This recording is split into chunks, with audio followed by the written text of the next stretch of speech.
나의 노래, 나의 시편. 오늘도 시편을 통해서 하나님을 찬양하는 삶을 살아가시기를 바랍니다.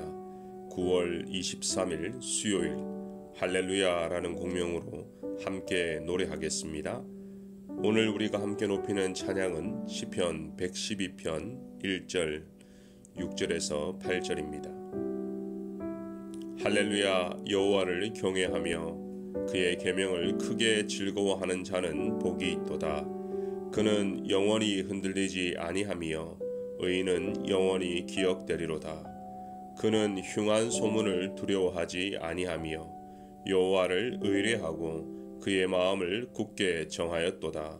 그의 마음이 견고하여 두려워하지 아니할 것이라.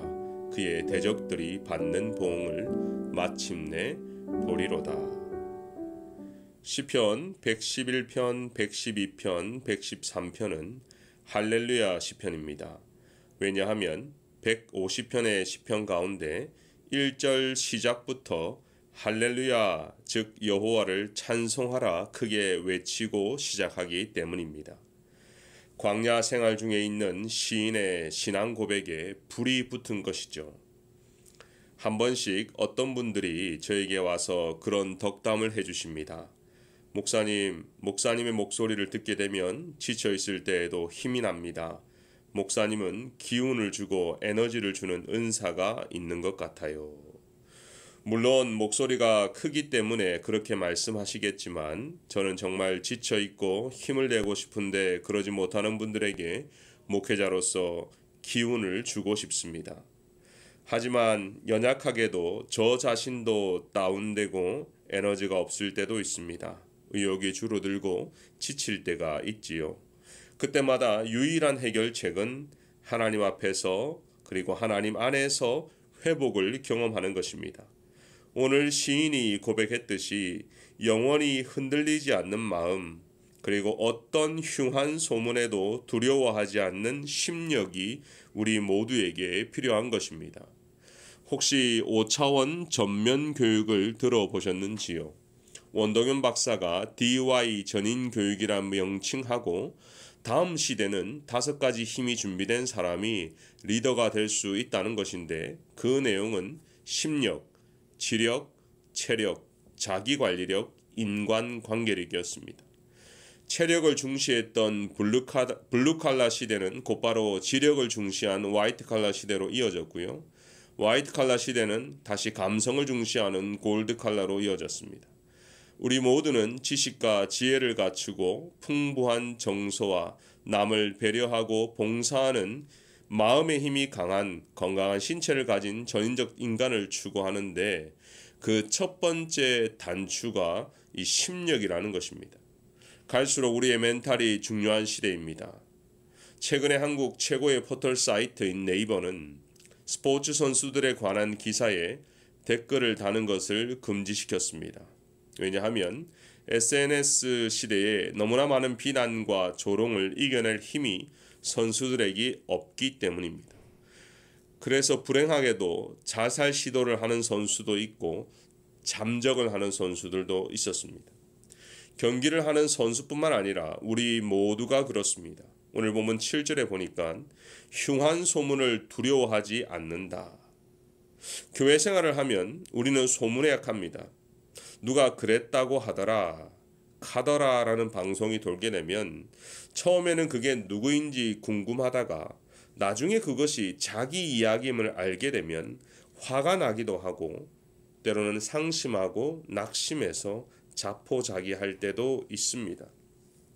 그렇다면 어떻게 살아가면 오늘 말씀처럼 견고하게 담대하게 살아갈 수 있을까요?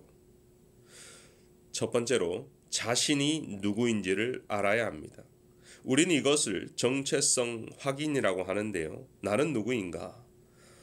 쉽게 얘기해서 남자다, 여자다, 또는 직장인이다, 시니어다, 학생이다, 교회에서는 목사다, 장로다, 권사다, 집사다 이렇게 소개할 수도 있지만 여기서 질문하는 나는 누구인가는 사람에게 대답하는 것이 아니라 하나님 앞에서 대답하는 것입니다.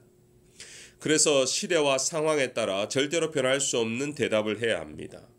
우리는 이미 말씀을 통해서 우리가 하나님 앞에서 죄인임을 깨달았습니다. 조금 세련된 말로 풀이하면 하나님 없이는 살아갈 수 없는 존재임을 깨닫게 된 것이죠. 그런데 우리는 하나님 없이 살아가려고 노력하고 있습니다. 우리의 정체성뿐만 아니라 우리의 심력과 멘탈이 무너질 때는 하나님 없이도 살아갈 수 있다는 자신감이 있을 때라는 것입니다. 우리를 힘나게 하는 서적 중에 칭찬은 고래도 춤추게 한다, 격려가 인생을 바꾼다 등등 칭찬받고 격려를 받으면 당연히 힘이 나죠. 하지만 다윗처럼 억울한 일을 당하고 아무도 도와줄 수 없는 광야에서 외롭게 살아갈 때는 우리의 인생에 힘이 빠지기 마련입니다. 그렇기 때문에 우리의 마음의 힘이 상황에 따라 바뀌지 않기 위해서 힘들 때마다 하나님 앞에서 하나님 안에 있는 훈련이 필요합니다. 무엇보다 지킬 만한 것보다 더욱 너의 마음을 지키라. 생명의 근원이 이에서 남이라. 마음을 지키는 것이 생명의 근원을 지키는 것인데요. 농구나 축구 경기를 하면 공격과 수비가 다 중요한데 인생의 20대, 30대, 40대는 공격 포인트를 얻는 시기이고 50대가 흘러가면 점점 수비가 더 중요한 시기라고 합니다. 그렇기 때문에 각자가 처해진 상황에서 공격 포인트도 중요하지만 지키는 수비 포인트도 중요할 때가 있다는 것입니다. 그렇다면 마음을 지키는 것은 구체적으로 무엇을 의미할까요? 하나님을 먼저 구하는 인생입니다. 오늘 시편에서 시인은 계속해서 하나님을 구하고 있습니다. 여호와를 즐거워하라, 여호와를 경외하라, 그가 보응하시리라. 사실 우리는 하나님을 구하기보다 우리 자신에게 필요한 유익과 편리함을 더 추구할 때가 많이 있죠. 기도를 해도 나의 소원을 먼저 찾고 간구합니다. 그런데 그럴수록 우리의 마음이 허전해지고 더 세상에 노출되며 무방비 상태가 됨을 이미 많이 경험하셨을 겁니다.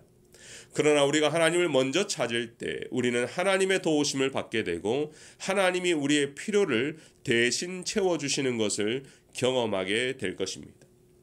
세상의 변화에 따라 우리의 값어치가 점점 하락하는 것을 느낄 때가 있지요. 그때마다 마음이 힘들어지고 요동칠 때도 있습니다. 하지만 이것을 기억하시기를 바랍니다. 세상의 기준, 돈의 기준, 효율성의 기준에서는 우리의 값어치가 올라가고 떨어질 수도 있지만 하나님의 기준에서 우리의 가치는 변함이 없습니다. 하나님은 우리를 어제나 오늘이나 변함없이 사랑하십니다.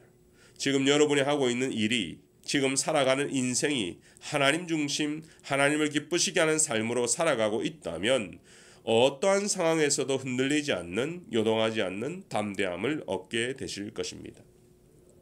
찬송가 445장 태산을 넘어 험곡에 가도 어릴 때부터 잘 부르던 찬양이죠. 가사를 살펴보면 태산을 넘어 험곡에 가도 우리가 빛 가운데로만 걸어간다면 주님과 함께 주님의 길로 간다면 이란 뜻이겠죠. 주께서 항상 지키시기로 약속한 말씀 변치 않네.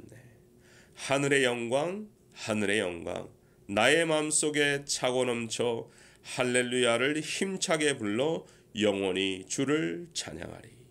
오늘 하루도 시편의 저자처럼 큰 소리로 할렐루야 시작하시기를 바랍니다. 함께 기도하겠습니다.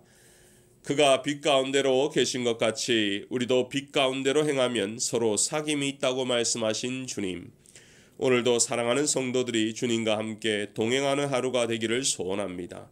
주님을 기쁘시게 하는 생각과 마음이 충만하게 하셔서 어떤 어려움에도 요동치지 않고 담대하게 살아가는 우리 성도들이 되게 하옵소서. 우리의 입술을 주관하여 주셔서 흉한 소문이 아니라 은혜로운 간증이 넘쳐나게 하시고 격려하고 칭찬하는 입술이 되게 하여 주옵소서. 마음의 병으로 우울하고 두려워하는 성도들이 있다면 주님께서 말씀으로 위로하여 주시고 강하게 하여 주셔서 돕는 자도 붙여주시고 함께 힘내게 하옵소서. 예수님의 이름으로 기도하옵나이다. 아멘.